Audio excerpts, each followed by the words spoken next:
Kia ora and welcome to Otago University's Vote 2023. We're running pre-election interviews with politicians and academic scholars about the upcoming general election. These are filmed in front of a live studio audience here at the university's media production studio. These interviews will be available on Newsroom, Facebook, YouTube and other social media as the general election approaches on Saturday, the 14th of October. Vote 23 is made by students for students and hopes to entertain and inform viewers about their potential representatives this coming election. Vote 2023 aims to raise the profile of a number of key election issues as public discussions continue to be the central means of contesting political issues in this country.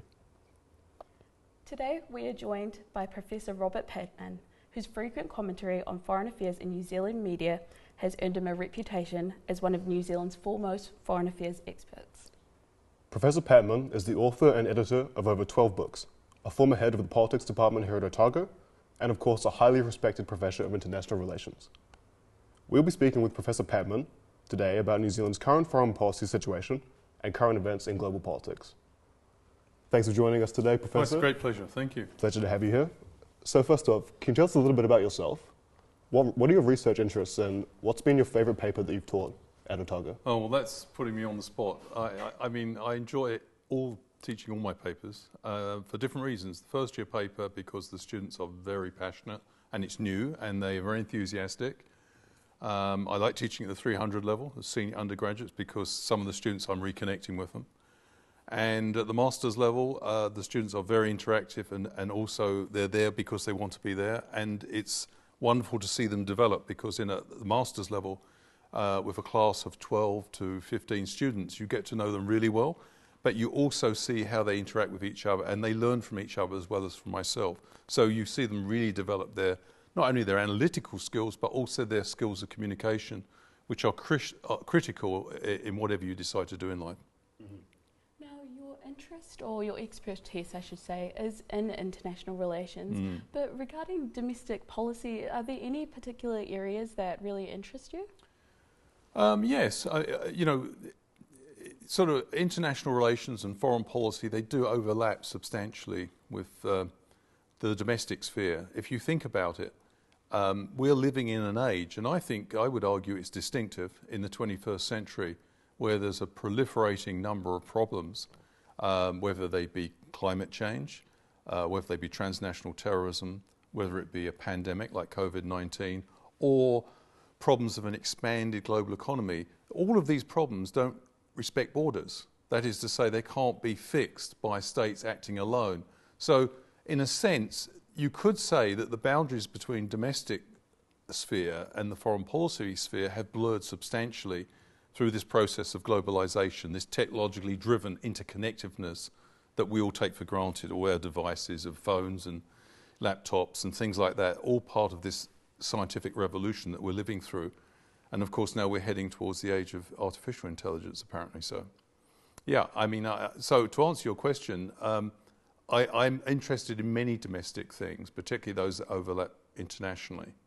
But I think one of the biggest challenges at the moment in domestic politics and New Zealand politics is building a consensus domestically around those issues which need long-term commitments. For example, climate change. Successive leaders in this country have tried to focus on that issue, but they find often they have to deal with more bread and butter issues as they see it, such as cost of living and things like that. So it's a real challenge for leaders, but it seems to me that these problems can't be postponed indefinitely. So we are getting to a point where I think our politicians do have to focus more on foreign policy, not because they're more interested in it, but simply because these problems intrude on our life and will continue to do so. Yes, and you have mentioned globalizations, the innovation of science, climate change. Would you consider these to be international factors, or perhaps could they have an impact on the upcoming general election? It's difficult to say. I think if you think about it, New Zealand is a country which makes its living by exporting largely agricultural products, and that about 29% of what we produce, our GDP, is exported, which is actually quite high for a developed country We're about 21st in the world in terms of wealth. So, in short, we have a big stake in the international environment, although you wouldn't always know that, particularly at election time when, many people concentrate on quite domestic things. But it's interesting when you go out to community groups and talk to farmers and people like this, they are very conscious of that because they're producing products which are going to the global market. So and the other side of that coin is that, for example, when we saw with the Russian invasion of Ukraine, that had major impacts in terms of the price of fuel, energy, and also commodity prices, and that in turn impacted on countries like us, geographically a long way from the action, so to speak, but we don't escape the consequences. So, yeah, I do think the world's becoming a smaller place, and that's got interesting consequences for domestic politics. Mm. Well, thank you, Robert. You touched on a couple of things there, but the overarching theme was the impact that these events happening overseas have on the situation here in New Zealand domestically. And one of those factors is, of course, the increasingly challenging security environment which we're operating in. And we're seeing various attempts to deal with that, including, of course, AUKUS. Yeah. So I'd like to discuss AUKUS with you a little bit. Former Labour Prime Minister Helen Clark has come out against attempts to get New Zealand to become more involved in AUKUS, criticising it as a militarised response. Do you agree with Helen Clark? Do you disagree with her on certain issues? I largely agree with Helen Clark, but my reasons... there's a bit of a debate going on amongst diplomats and academics about this. And let's be quite clear, AUKUS, what is AUKUS? It's an enhanced security partnership between three English-speaking countries, the United States, the UK, and Australia. And it was concluded in September 2021, and it has two legs or two components to it. Pillar one is the process of involves the transferring of nuclear power submarines to Australia, and that's a 3-decade-long program. Australia will get between 8 and 10 submarines, nuclear power submarines. The second component emerged the latter part of 2022, and it was revealed in March 2023 that New Zealand had been invited by the Biden administration to consider joining Pillar 2. Pillar 2, unlike Pillar 1, is to do with sharing what's seen as cutting-edge defence technologies, AI, cyber, quantum. So, yeah, I mean, this is cause, and this possibility, once it became apparent the government was considering this offer, that triggered something of a debate. And the debate really divides in several ways. There are those who believe, I think the bottom line is for the advocates, is that they are very worried if we don't respond constructively to this proposal to be a sort of associate member of AUKUS, Pillar 2 member, that we will lose out on access to these technologies and maybe fall behind in boosting our security in what is becoming an increasingly contested region with the rise of China. I think that Helen Clark, and I would say myself, don't really buy that argument because New Zealand is already got very good relations with NATO, a multilateral security alliance. There are many, those countries, the UK, the United States, and Australia, they don't have a monopoly on, if you like, cutting-edge defence technologies. So the question is, I don't doubt the government's sincerity when they say, if we did sign this agreement, it wouldn't water down our commitment. So I'm not suggesting any government would actually in any way take a step back on the genuine commitment to non-nuclear security. But the problem is the perception of others, because many countries in the region are extremely worried about Australia, because Australia signed the Treaty of Rarotonga. A number of Pacific states, such as the Prime Minister of Vanuatu, have actually raised concerns about whether Australia is backtracking on its non-nuclear commitments. And the Australians respond by saying, oh no, these are nuclear-powered submarines, but they won't have nuclear weapons. But I'm just saying, in terms of New Zealand's position, its international standing, we've been very active in trying to perpetuate and expand the norm of non-nuclear security, and we may be seen as retreating in becoming an associate member of an enhanced security arrangement which involves stretching the limits of the Non-Proliferation Treaty and transferring nuclear power submarines to our neighbour, Australia.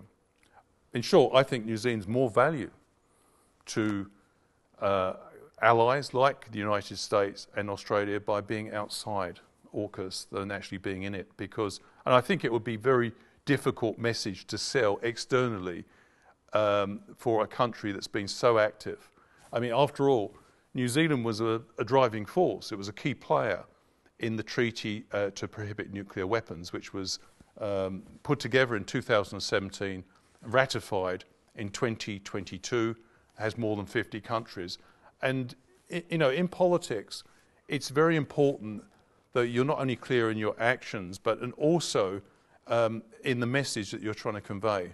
And I think that, you know, I personally think that given that we want to diversify our trade away from China, some of the countries we want to diversify trade with are those who might be a bit concerned if we backtracked, or we were seen to backtrack, on our non-nuclear security stance.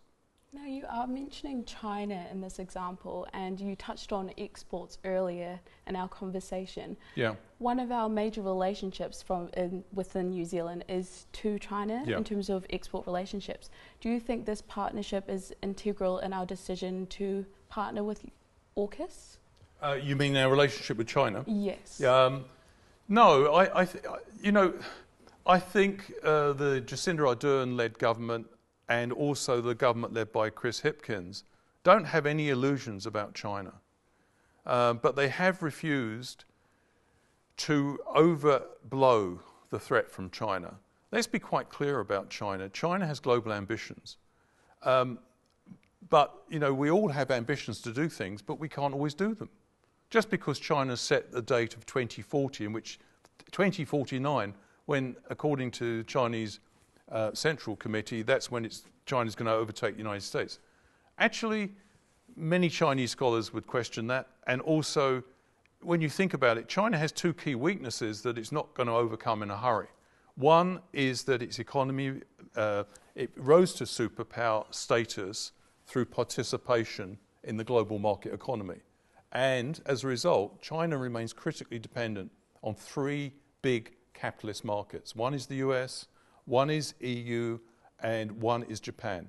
So China can't actually, if you like, many advocates of AUKUS say China's a revisionist power. Is it? After all, it's done very nicely at the status quo. Can you see Xi Jinping walking away from the global market economy or trying to revise it and put at risk everything they've achieved? That would be very difficult. So I do believe that Chinese dependence on critical Western markets is a constraint on their behaviour. It was very striking to me that there was speculation at one point a few months ago, the CIA and the US president actually speculated that China may be on the verge of arming Russia in their invasion of Ukraine. The EU and the US both called in the leading advisor on foreign policy to Xi Jinping and warned them that their exports would be compromised to those respective markets. And then China showed considerable restraint. Well, it didn't go forward anyway with the proposal to arm Russia. That's not to say they're not providing components and support, but it seems to me that is quite a big constraint. The other big constraint that I think sometimes is neglected that China faces, and we probably underestimate that because we live in a liberal democracy. China is a one-party state. It's an authoritarian state. And that means that while countries like New Zealand and Australia are very happy to trade with it, we're not attracted to the political ideas that country represents. So in short, if you want to become a global superpower, you do need a political system that's quite attractive to others. And at the moment, China does not seem to have a political system where others are queuing up to emulate. So I do think there are two problems. So to sum up, I think the China threat has been overhyped. China is an ambitious global power, but it's not without vulnerabilities. And let's be quite clear about this. This is the other point I would like to make. On the AUKUS debate, many people, this is a crucial point, many people depict China as the only threat to the international rules-based system or rules-based order. Now, we as a small country, and in fact most middle powers, we depend critically on international rules. Rules are there for the weak, not for the strong. Therefore, enable a country like New Zealand, which trades with more than 100 countries, for New Zealand to carry on doing that, it needs rules to facilitate that process. But you see, China's not the only threat to the international rules-based order.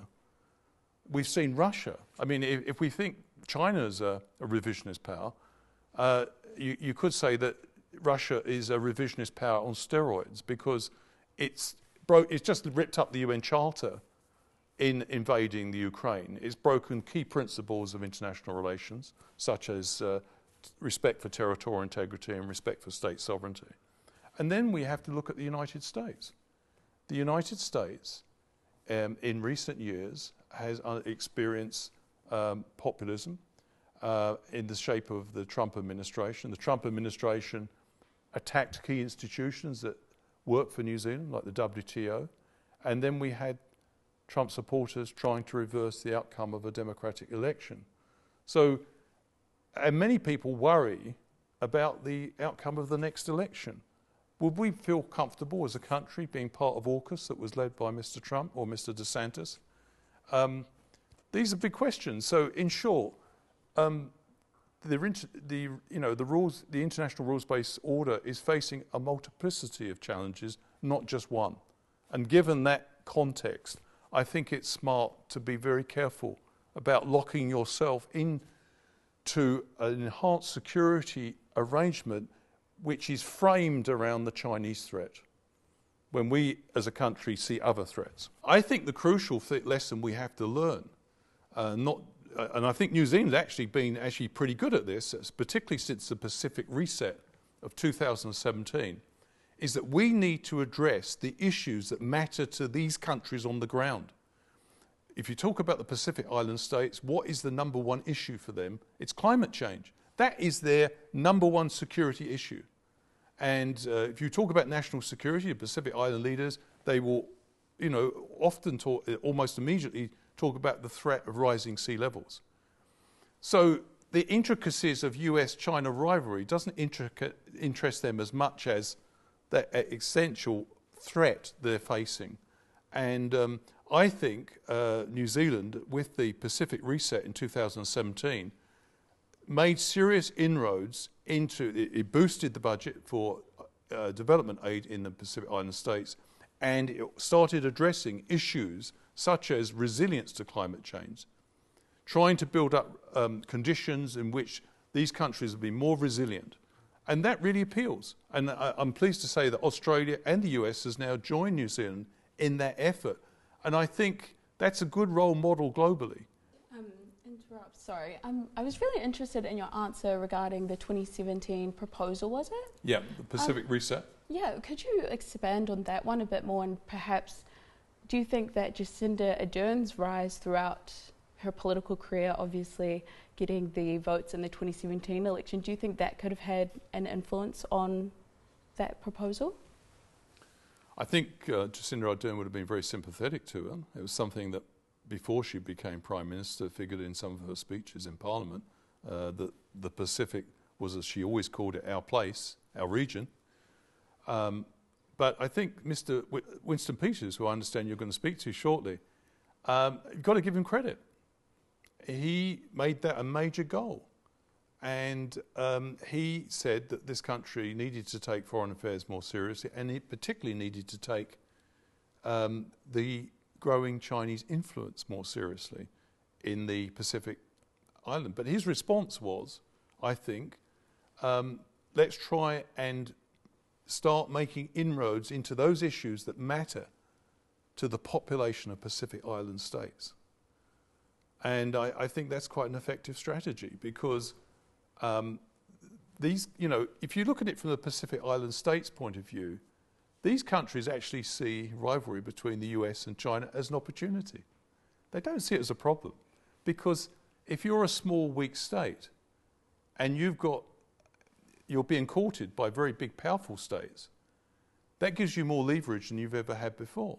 So we shouldn't be surprised when the Solomons tries to tap into that rivalry in order to maximise support for an otherwise quite poor state.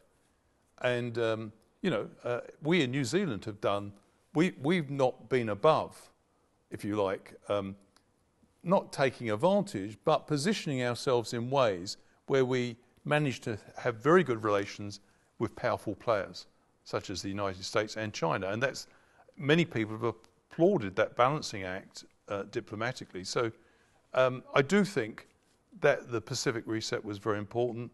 I would say, in respect to your question, Jacinda Ardern was very supportive of that, but I think, Winston Peters played a key role in driving that. It had been a big concern for Winston Peters. I remember going to a speech he gave in 2005, more than 10 years earlier, and he lamented the fact that the New Zealand was not doing enough. And he was foreign minister between 2005 and 2008. He was then very concerned about the Pacific and saying we're not doing enough.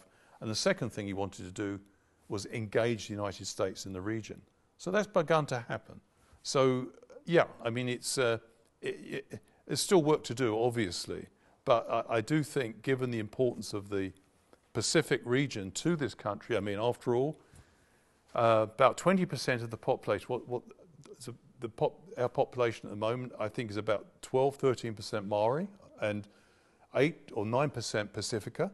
So you've got well over 20% of the population that, has connections through that region. And so I think that's really important. Well, thank you very much. You touched about on the role of the Pacific reset that was under Winston Peters and also under Jacinda Ardern. So one last question to you. Do you think that Jacinda Ardern played a key role in her charisma and her soft power that she projected worldwide? And do you think that the next Prime Minister of New Zealand will be able to follow her footsteps? I think she'll be a very difficult act to follow. I think Jacinda Ardern had outstanding charismatic qualities. She was a young leader. She was a woman. She was courageous. I always admired when she went to Australia in, I think it was 2020, and she shared a platform with Scott Morrison and basically told him off in public about the treatment of New Zealand citizens in the 501s, as they've been called. Until recently, that was a big problem between the two countries. I admired Jacinda Ardern's willingness to take a stand on issues which previously leaders had only spoken about in private. And that, as a result, Anthony Albanese, when Labour came to power, it didn't have much effect on Scott Morrison. He remained impassive throughout the speech.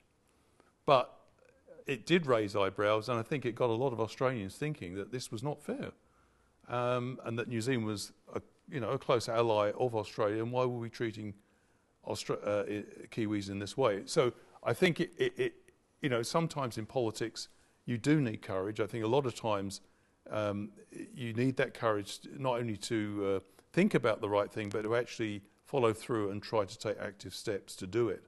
But yes, I do think it's Jacinda Ardern will be. We've got to put this in perspective. Jacinda Ardern had great personal qualities. She was a people person. She enjoyed people. She related well to people. She was good with technology. She could connect with young people, and she's quite young by political standards herself. But there was something else that happened on her watch that gave her tremendous international projection, which was not of her making. There was 3 major international crises when she was in office, and it was her response to those events. We had the appalling Christchurch terror atrocity of March 2019. Well, the Prime Minister Jacinda Ardern's response, that of her government, to that crisis made a major impact internationally. People admired the combination of empathy that she showed for the victims, but also a willingness to take decisive action. The automatic ban and the ban on automatic weapons that followed, and also the Christchurch call, the attempt internationally to curb online streamers. And then, of course, we had the White Island episode, the volcanic, and again, in Australia, and a number of Australians died, unfortunately, in that tragic episode. But again, I think that the way she handled that crisis, and then, of course, COVID-19. Now, that became more controversial in its third year, but in the first year, I think Jacinda Ardern's combination of empathy plus a willingness to take decisive action resonated a great deal. I mean, I'm lucky enough to have colleagues and friends around the world, and many of them would often say, oh, you know, during the first year of COVID, I wish we had a Prime Minister like yours. So she did, you know, what I'm saying here is, yes, there were great personal qualities, but there were events that came along.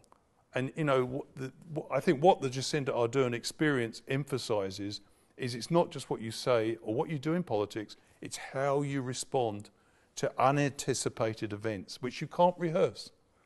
And that often, you know, makes or breaks a political career. In her case, I think it cemented her political, international reputation in such an interconnected world.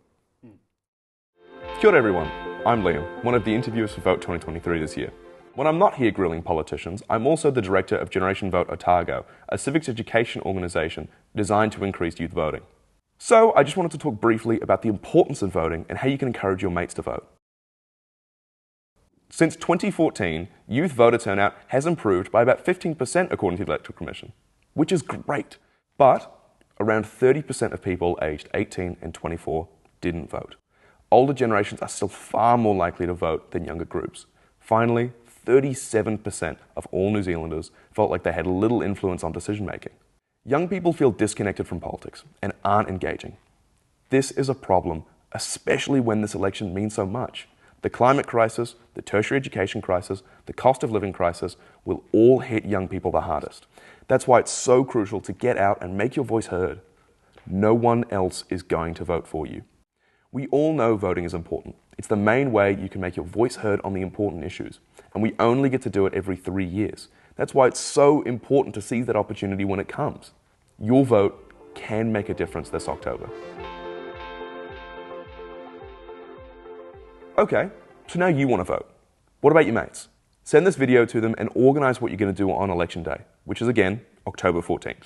Also, if you've been sent this, you are that friend, so sorry you had to find out this way. Voting starts on the 2nd of October and closes the 14th.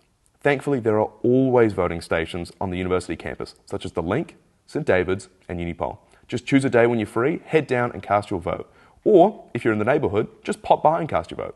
You are more likely to vote if you make a plan, and even better, grab a treat for yourself. Go grab a coffee, or a cone, no, not that one, from Rob Roy's, or the election is a Saturday and the Octagon will be open. If you want to learn more about the election, check out Policy NZ or the party manifests to see what different parties are saying about the election. There are also quizzes such as Vote Compass and On the Fence that as of this recording are not out yet, but hopefully soon. And don't worry, these quizzes are endorsed by the Electoral Commission. The Critic, Radio 1, and of course, us here at Vote 2023 will be covering all the issues important to the election. So keep an ear out and an open mind for the next month and a half. That's all from me here at Generation Vote and Vote 2023. Happy voting!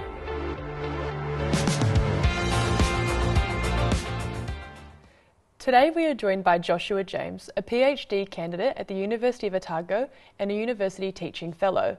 James's interests include voting behaviour, queer studies and New Zealand politics. He has previously worked in Parliament for MP Annette King and Chris Hipkins. Thank you for joining us today, Joshua. Can you tell us a little bit about yourself and your thesis topic? Yeah, great. So I am looking at how queer people who hold far-right political beliefs navigate the tension in their sexual and their political identities. So for example, how do gay Nazis hold ideologically consistent beliefs? So that's my PhD topic, and that grew out of my master's where I looked at the gay voting behaviour of gay men in New Zealand. Really interesting. Yeah, that's really intriguing. Has your research thus far revealed anything about the voting behaviours of queer people, specifically in Dunedin?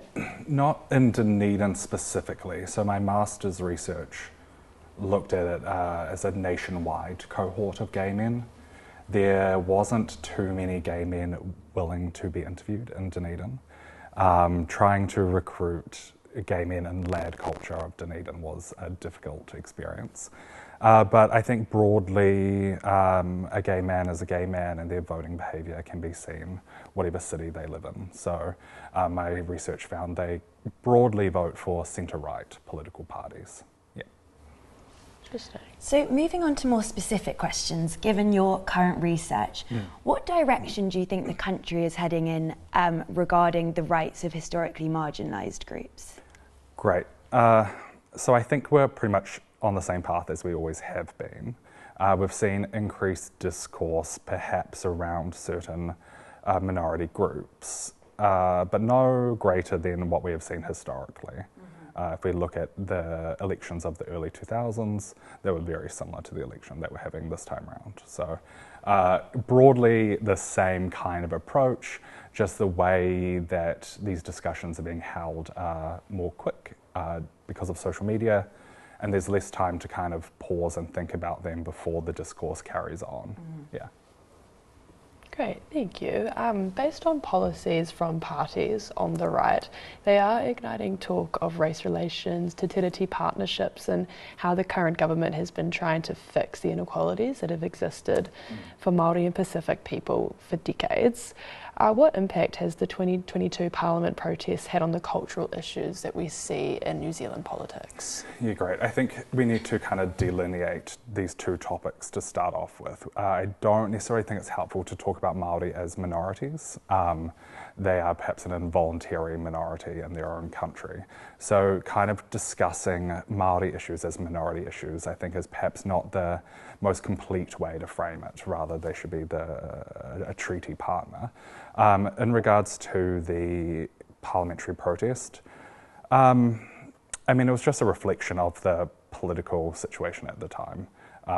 It has resulted in a lot more micro parties, what we'd call micro political parties. So parties that don't have a large support base, but have enough to be registered and will be on the ballot. So there's easily about 7 political parties that have emerged out of the parliamentary protest. And I think it's interesting they're all seeking parliamentary representation rather than going down the activist route.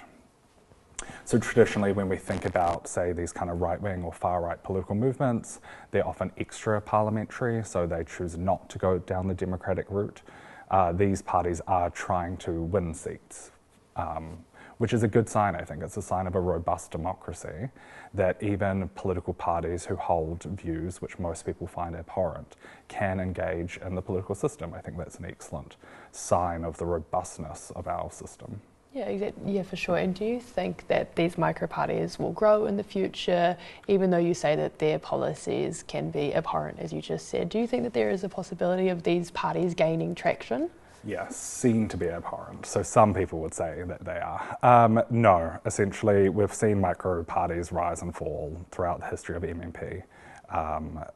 In the early days of MMP, we had many Christian parties which didn't have much success, and this time around we're seeing those same parties. However, what we can see is established parties trying to pivot themselves to capture the voting bloc of the micro parties. So we see that with New Zealand First and ACT trying to pivot their policy agenda to capture all the micro party supporters. Most people don't want to waste their vote when they vote in an election, so they'd rather vote for an established party. So if the established party can provide that policy platform, then they'll find a natural home with that party. Yeah. Yeah, that's really interesting. And just touching upon how political parties try and get all the voters that they can, do you think that the Labour Party are doing enough to support their Maori voters for their support? Probably not, but that could be a really good tactic. So if we saw the Labour Party release a Māori manifesto or a Māori policy manifesto recently, which essentially said nothing. If you're a political party and you don't promise anything, then you can't be held account to it. So that's a really good tactic to use. Otherwise, if they're trying to firm up a coalition partner in Te Pāti Māori, it does make sense to perhaps leave some ambiguity in their policy regarding kind of Māori issues to allow Te Pāti Māori to grow so that they can have a support partner going into government following the October election. So no, it doesn't look like Labour has been, looks like they're particularly chasing Māori voters, but I think that would be a strategic decision. And leader Chris Hipkins has recently shelved reforms on hate speech legislation, and I was just wondering what you thought of that and the impact that could have on the upcoming election. I mean, broadly, I disagree with hate speech laws. We know that driving hate language underground is bad because it leads to more hateful actions. So I don't necessarily think it's a bad idea to ban it. I don't think it'll have any bearing on the election. It was a hugely unpopular piece of legislation with most of the general electorate. It could perhaps change the amount of vitriol political parties get on the campaign trail. However, it wouldn't look good if a political party was to use hate speech legislation to ban critics of it in the first place. So I don't think it'll have that much of an impact. Yeah. Because I guess, I mean, if we think about David Seymour's comments about the Ministry for Pacific Peoples, under some sort of hate speech legislation, you could imagine that would be a criminal offence to perhaps incite violence on a marginalised people, which actually is already an offence to kind of generate hate like that. But it would not look good if the government was to or the judiciary was to persecute a political party or prosecute a political party for hate speech in the lead up to an election. So, yeah, that was kind of a roundabout way of answering your question, sorry. But That's okay. Yeah. Do you feel that Labour could be doing more, and if so, what do you think they could do? In relation to? In relation to just making sure that their chances of getting back into Parliament this year aren't hampered or harmed by the lack of concrete policies? Yeah, I mean, I think one of the problems we have with our political establishment is they have no ideology. They pitch policies to some sort of preconceived idea of a centrist voter, and they don't have any kind of overarching ideology to guide them in their policy formulation. This relentless obsession with centrism drives our kind of political culture to the ground. So if Labour was to enact, you know, an ideologically sound manifesto to go into the election, they could bolster their chances. We know, for example, most people support a wealth tax. I think I saw a poll that said 68% of people support a wealth tax if it was to fund free dental care. So actually kind of getting back to their roots as the parliamentary arm of the trade union movement and reflecting their ideology and their policies, I think would be a far better way for them to accrue support rather than trying to do this kind of ham-fisted approach of pitching policy to this mythical centre voter. Yeah. And do you feel that parties have consistent ideologies in the policies they create? And if so, which ones do you believe do? I think probably only the Green Party is the most ideologically consistent. They, so far, are the only ones to kind of put out an ideologically sound manifesto. Perhaps Te Pāti Māori could be considered ideologically consistent, but it's difficult to conceptualise ideology through a kaupapa Māori perspective.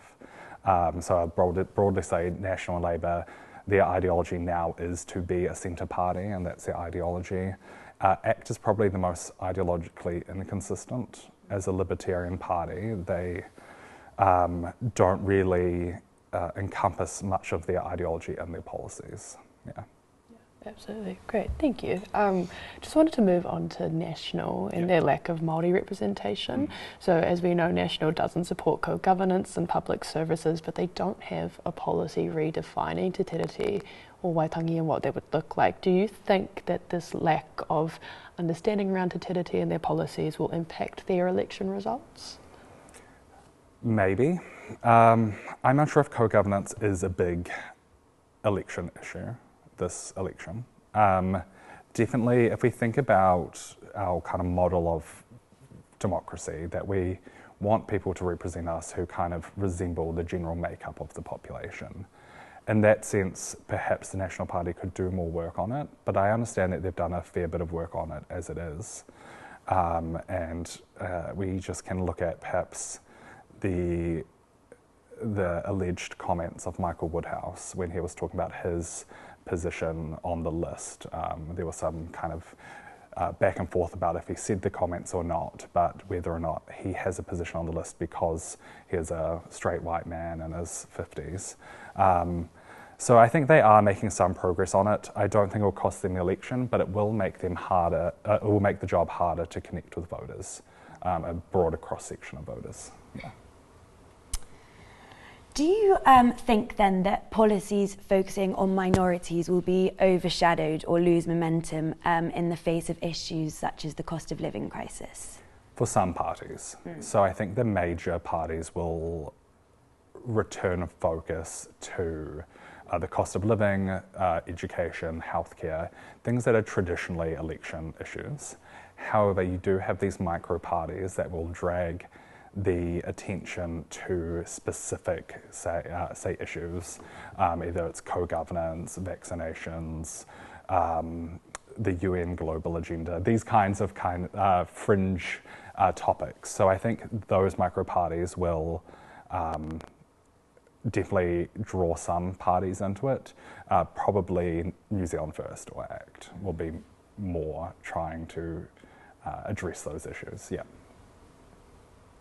Yeah, because you mentioned New Zealand First, and their manifesto includes promises to ban transgender women from women's toilets and make public organisations have separate bathrooms for each biological gender. So I guess a question would be why you think that they're creating such extreme policies in their manifestos and what their gameplay is there. They're trying to get elected, right? So parties in New Zealand try to get elected, and they perceive that there is a large voting base out there who supports these kinds of policies. One of the problems we have with our current electoral system is that we have a 5% threshold for parties. They have to hit 5% to get into Parliament. So Winston Peters and New Zealand First are trying to target policies to each kind of micro issue in order to cobble a 5% vote. If we were to reduce that 5% threshold, then we wouldn't have these major parties kind of trying to focus on all of these different fringe issues. So I think this approach to transgender rights is being imported into New Zealand to set up some sort of culture war or some sort of division that doesn't necessarily exist, but by political parties having a position on it, it creates the issue into existence. So I mean, it's just purely political, and it's going to be an interesting 6 weeks. Yeah. Yeah, for sure. And with the importation of the culture war from places such as the US or perhaps the UK, do you believe that this is due to things such as populism becoming more popular in New Zealand? That's a big question and a good question.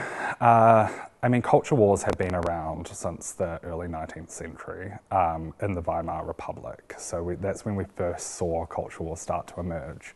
And we have had culture wars in New Zealand before, even in the contemporary MMP era, when we think about the issues of abortion or gay marriage, civil unions, homosexual law reform, the treaty principles. So we have seen culture wars all the time throughout New Zealand, but I think we just feel it more intensely at the moment with kind of social media bleeding into our political discourse. We're just constantly reminded that people have different opinions on fundamental ways we should shape the world. It will probably get worse the closer we get to the election, and there are some bad faith actors, I think, operating in New Zealand. If we think about, say, the Taxpayers Union, they've rolled out a whole range of astroturfs. Astroturfs are faux grassroots campaigns to make it look like there's grassroots support for a campaign when in fact it's being engineered by a company called the Campaigns Company, which is owned by the Taxpayers Union. So we are seeing kind of bad faith actors engaging in these culture wars. Most recently, the government's crackdown on cigarettes is an example. The Taxpayers Union funded what looked like a grassroots campaign, dairy owners giving interviews about how it would affect them, but it was being bankrolled by a big tobacco company and by the Taxpayers Union. So we are seeing these kind of actors trying to draw some sort of conflict where there might not be any to suit their perhaps commercial or political interests. Mm. And you mentioned earlier the role of social media. And how do you think that social media has made an impact on politics, and whether that's more positive, more negative, and whether we need, I guess, more education on misinformation? A big question. Prior to social media, if people would receive political information, they had time to sit on it, think on it, digest it before they wrote a letter to the editor or before they went to a town meeting or a town hall. So there was more time to sit on it. And during that time when you sit on information, you kind of can process if it's truthful, what the actors who are telling you are trying to get you to feel when you receive that information. But with social media, it's so instant now. So you receive a bit of information and you leave a comment on Dunedin News straight away, right? Like there is an instant kind of reaction that we have now that can only be made through social media. However, I think social media is a tool for good. Broadly, we can reach people who might not be as interested in politics now, but on the flip side, these people perhaps need more political literacy. I'm not really sure about literacy about misinformation, because you have this question of, well, who is the arbiter of the truth? However, a greater understanding of politics more broadly would allow people to synthesize the information they receive. Yeah. So I think perhaps more focus on civics, and that would then bleed into our understanding of misinformation. Yeah. Yeah. Do you think older people or younger people in New Zealand are more influenced by social media with politics? Which demographic do you think? I haven't seen any literature about this, so I guess it would just be a gut kind of instinct that younger people would consume more of it, and they might not be as aware of how it is influencing their politics, whereas older people perhaps will be more vocal about it. So if we think about like things sneaking into people's political ideologies, I think younger people would experience that more, whereas older people would just be louder about the information or the politics that they learn from the social media. Yeah. Yeah. Okay. I mean, young people these days are generally quite engaged in understanding misinformation and the intentions of actors. However, being raised in an environment leads to kind of perhaps an inability for them to recognise some of the more covert actions. Yeah. And just touching on that youth question, do you think that the youth today are leaning more left or right? That's a great question. The Guardian recently released a poll which suggested a majority of young people are going to support the National Party at this election. If that is to be believed, it upsets about 40 years of our understanding of voting theory. Young people very, very rarely support right-wing parties as a majority. There's always about 30%. So it will be interesting if there is a right turn to National or ACT. But I would think that there's probably a majority still on the left for young people. Yeah. Yeah, great. That's really insightful. Thank you. And just on that, how do you feel about the future of New Zealand coming up to the election? So the future of New Zealand. With the politics, scale of 1 to 10. Give me a scale. Look, it's pretty abysmal at times. I'd say a 4 out of 10. This election campaign is going to be brutal for a lot of people. There's going to be a lot of division to try to get votes, and I think it will be extremely exhausting to get through. Yeah. Great. Well, thank you so much for coming and joining us today. I'm Charlotte Werner. This is Holly Thomas. Thank you so much for tuning in to Vote 2023. And thank you for joining us. Thanks. Thank you.